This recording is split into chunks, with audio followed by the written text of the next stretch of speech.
Welcome to the Liberty Podcast with Clint Armitage. We are proclaiming liberty one show at a time, and the next one starts right now.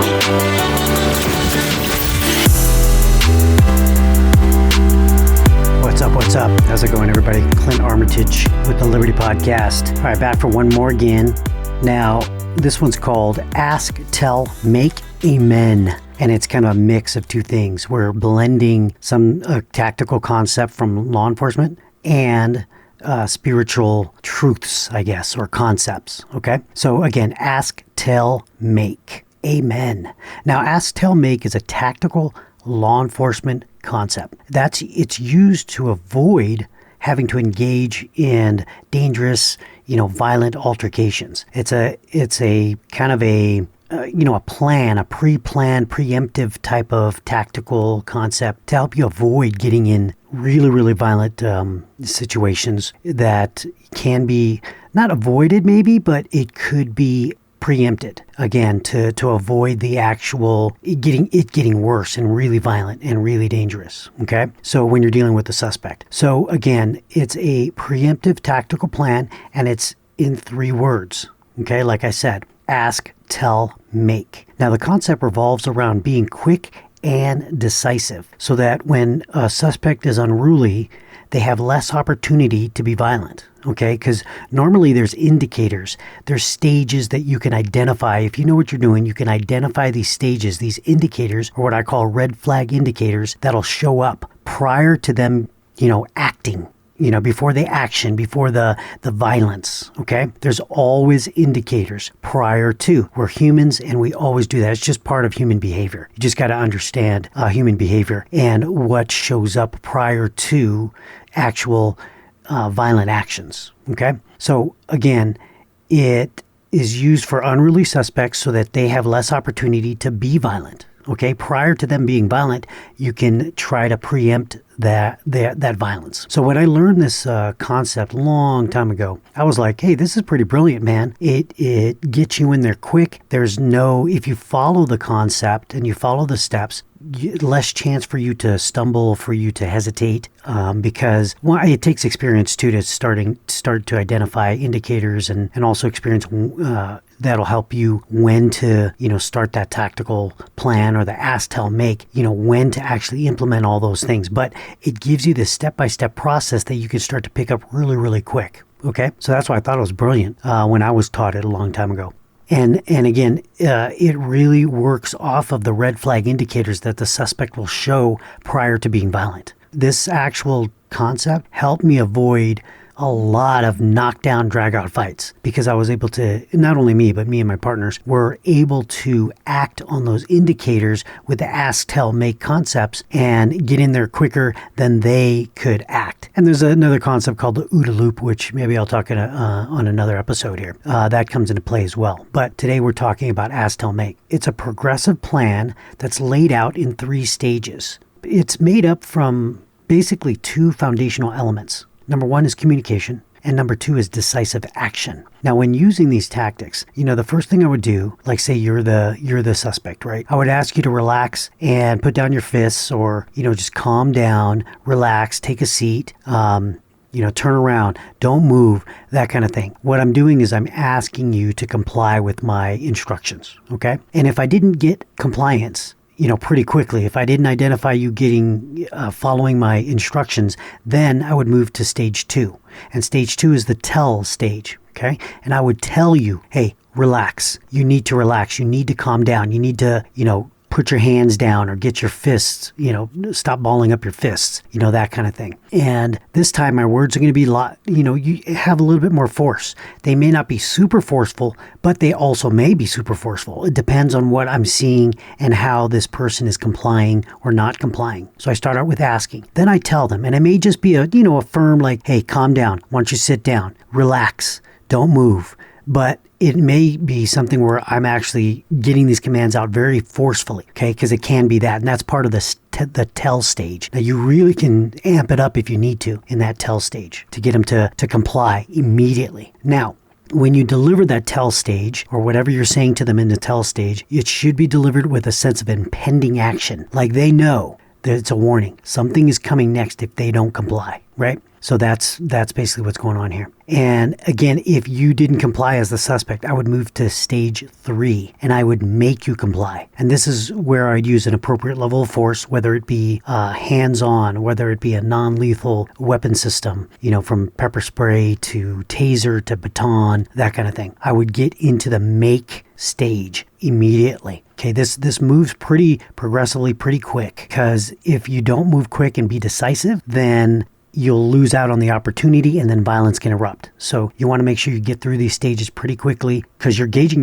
their compliance throughout this whole thing. And you'll know right away if they're not complying. Again, the indicators. If you tell them to relax, stop balling up your fists, and they keep the fists balled up, then it's a pretty good indicator they're not following that command. So you go to that next stage, right? Okay, so ask, tell, make. And again, appropriate non-lethal level of force when you make them. Now, obviously, if they have a dangerous weapon and they're, great bodily injury, or they're going to, try to attempt to kill you, then obviously you go to the higher level of force. But for the most part, ask, tell, make the make part will be a non-lethal type of interaction, or quick, you intercede pretty quick to get this guy in compliance. All right. Now, going through all 3 of these stages is done pretty succinctly and decisively, like I said. And again, since I began using this technique, when I was using it, from when I learned it, it saved me and other people a lot of broken bones, or even worse. I mean, there was a lot of stuff that could happen. But because my partners were in there so quick when we went through this ask, tell, make concept, that we were able to avoid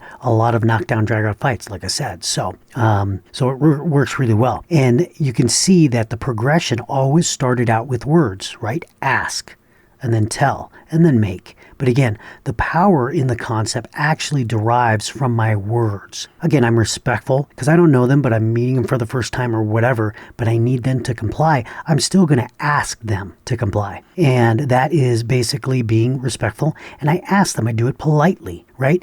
But the power is still in the words that I speak. Even though I'm saying it politely, I'm still letting them know I need them to do something pretty quickly here. And that's why in the first stage, it's ask. Okay, and I do it politely because again, I need to respect them and give them enough, opportunity to comply, right? But if they don't comply, then my tell stage, when I tell them, I have to say it with a little bit more force, or a lot of force, depending on what they're doing or what they're not doing. And then the obvious intention with the tell stage is that action is coming, and will be coming quickly, and will be coming next if they don't comply. All right. And then finally, I act. Okay, because what I said is certainly going to be done. Again, what I said previously is now certainly going to be done. And the word certainly is actually one of the definitions of the word amen. And this is where we make the connection here to the spiritual concept. Okay, now we know amen is an affirmative, after a prayer. Okay, it's an affirmative. Now, in the Old Testament, amen actually comes from a couple of other words, meaning sure, truly, or verily. And then the Hebrew behind the English word is also twice translated. And the Hebrew behind the word is, quote, of truth, unquote. And it's used in Isaiah 65:16. And then it's also used, quote, so be it, or said as so be it. And that's listed in Jeremiah 11:5. And even in the book of Deuteronomy, it uses the word amen 12 different times in that book there. Okay. So like I was talking about with Jeremiah 11:5, it says this, that I may complete the oath which I swore to your fathers, to give them a land of flowing with milk and honey, as it is this day. Then I answered, Amen, O Lord. And that amen right there is, so be it. Okay? So be it, O Lord. And again, the initiating power of that word is in the words, right? Or you can say in the word itself. Not only amen, but the word, like Jesus is the word. The initiating power is in the words. All right? So now let's look at a kind of a step-by-step concept that's listed in Matthew 7, chapter 7, verse 7. Okay, 7 and 8. All right, here goes. Ask, and it shall be given you. Seek, and ye shall find. Knock, and it shall be opened to you. For everyone that asketh receiveth, and he that seeketh findeth, and to him that knocketh it shall be open. All right? So again, what you see here is a progression. The ask, seek, and find, just like ask, tell, make, but this is ask, seek, and find. And again, it's starting with the word ask. Again, those were the initiating power. Okay, the initiating power. Again, it's not like genie stuff here where you just tell God what you want. What it is it's God's will. Now, if you're asking in God's will, if you're seeking in God's will, and you are knocking in God's will, it'll be given to you. You'll find it, and the door will be open to you. It has to be God's will, not your will. And just like in law enforcement, that progression starts with speaking your intentions, because there is power and certainty in the words, right? Like amen.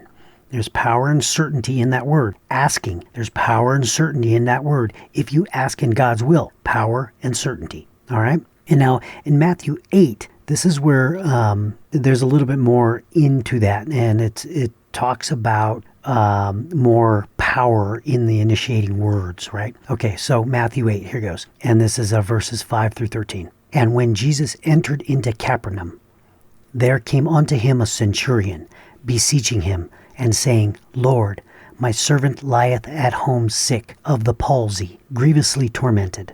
And Jesus saith unto him, I will come and heal him. The centurion answered and said, Lord, I am not worthy that thou should come under my roof, but speak the word only, and my servant shall be healed. For I am a man under authority, having soldiers under me. And I say to this man, Go, and he goeth, and to the other, Come, and he cometh, and to my servant, Do this, and he doeth it. When Jesus heard it, he marveled. And I said to him, and said to them that followed, Verily I say unto you, I have not found so great faith, no, not in Israel. And I say unto you, that many shall come from the east and west, and shall sit down with Abraham and Isaac and Jacob in the kingdom of heaven. But the children of the kingdom shall be cast out into utter darkness. There shall be weeping and gnashing of teeth.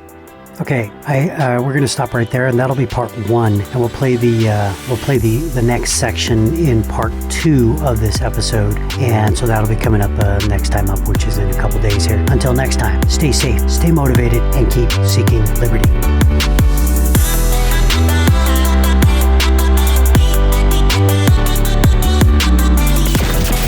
Joining us for another episode of the Liberty Podcast with Clint Armitage. If you want to get in touch, email us at info@clintarmitage.com.